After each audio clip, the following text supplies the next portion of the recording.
Aku rasa kita sama, bahwa di lingkungan kita pasti ada aja orang yang kita anggap toksik. Entah dari perkataannya, sikapnya, bahkan sampai perilakunya. Pokoknya ngeselin banget deh, ngerugiin banget. Nah, di konten kali ini aku akan bahas gimana sih psikologi memandang lingkungan yang toksik itu dan gimana cara mengatasinya.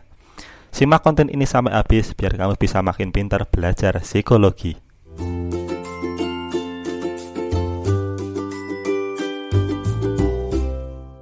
Selamat datang di Psikologi untuk Kamu, tempat kita belajar psikologi dari kehidupan sehari-hari. Buat kamu yang baru pertama kali datang ke channel ini, aku ucapkan salam kenal. Semoga kamu mendapatkan manfaat dari channel ini.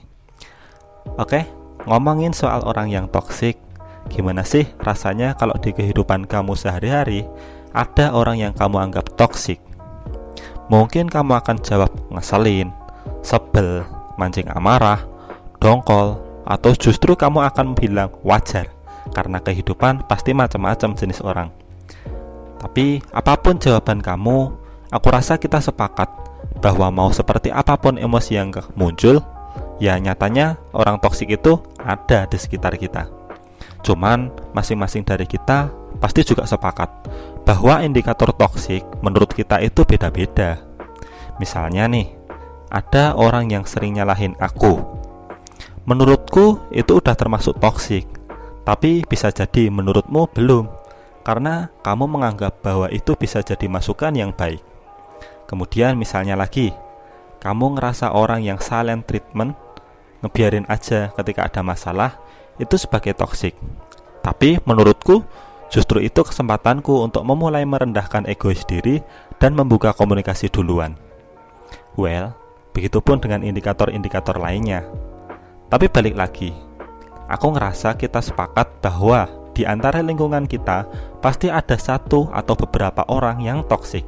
Bahkan nih ya, mungkin kamu malah merasa hampir semua orang di lingkunganmu itu orang yang toksik. Lalu, bagaimana kita harus menghadapinya? Oke, secara psikologi, menghadapi kondisi luar yang tidak menyenangkan dapat memunculkan emosi negatif dalam diri kita. Udah sangat lumrah ya jika kita merasa begitu. Mudahnya, ada stimulus dan ada respon. Nggak bakal ada asap kalau nggak ada pembakaran. Cuman, kalau intensitas emosi itu semakin intens, semakin kental tuh emosi, bakal ngebebani kita juga. Kemudian, permasalahannya bukan hanya keberadaan orang toksik itu di sekitar kita, melainkan juga bagaimana kita mengolah emosi yang muncul di dalam diri kita. Karena, kalau emosi itu tidak diolah, ya bisa mengganggu hidup kita juga loh, karena bisa memicu kita menjadi stres. Oke, langsung ke intinya aja deh, biar video ini nggak panjang-panjang amat biar kamu nangkep apa yang aku sampaikan. Ayo kita to the point. Ngadepin orang-orang yang toksik di lingkungan itu ada beberapa cara, sesuai dengan konteksnya kayak gimana. Beberapa kondisi berikut ini aku sampaikan, yang semoga bisa relate ya dengan kondisi yang kamu alami.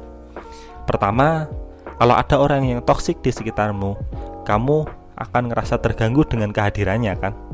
Pertama, batasi dulu dengan sikap kurangi intensitas ketemu sama dia. Mulailah menyibukkan diri agar dia ngerasa sungkan untuk mendekati kamu. Atau jika kamu berani, mulailah utarakan bahwa kamu merasa kurang nyaman ketika dia melakukan atau mengatakan apa dan mengutarakan alasanmu. Kedua, jika kondisinya orang toksik itu berada dalam hubungan yang erat sama kamu, ini akan lebih sulit. Karena kamu tidak mungkin membatasi diri dengannya. Tapi, setidaknya ketika kamu sedang tidak nyaman, kamu bisa mencoba untuk meminta waktu kepadanya agar kamu bisa sendirian dan emosi kamu. Ada baiknya juga kamu bicarakan baik-baik ketidaknyamanmu itu. Tentu saja dengan bahasa yang tidak menyinggung. Kemudian yang ketiga, jika hampir semua orang di lingkunganmu itu toksik, kamu perlu mencari lingkungan pendukung yang baru. Nggak perlu kok untuk mengalokasikan seluruh hidupmu untuk benar-benar berganti lingkungan. Hanya saja, seenggaknya kamu bisa berimbang antara yang mendukungmu dan menantangmu. Ubah pemikiran kamu bahwa lingkungan toksik itu adalah tantangan untukmu untuk bisa menaklukkannya. Kemudian, hal penting dari ini adalah bagaimana kamu bisa mengolah emosi yang muncul dari kehadiran sosok toksik itu. Tapi untuk pengolahan emosi ini akan aku bahas di video yang lain ya. Jadi simak terus konten dari channel ini. Well, aku Denny dari Psikologi Untuk Kamu. See you next.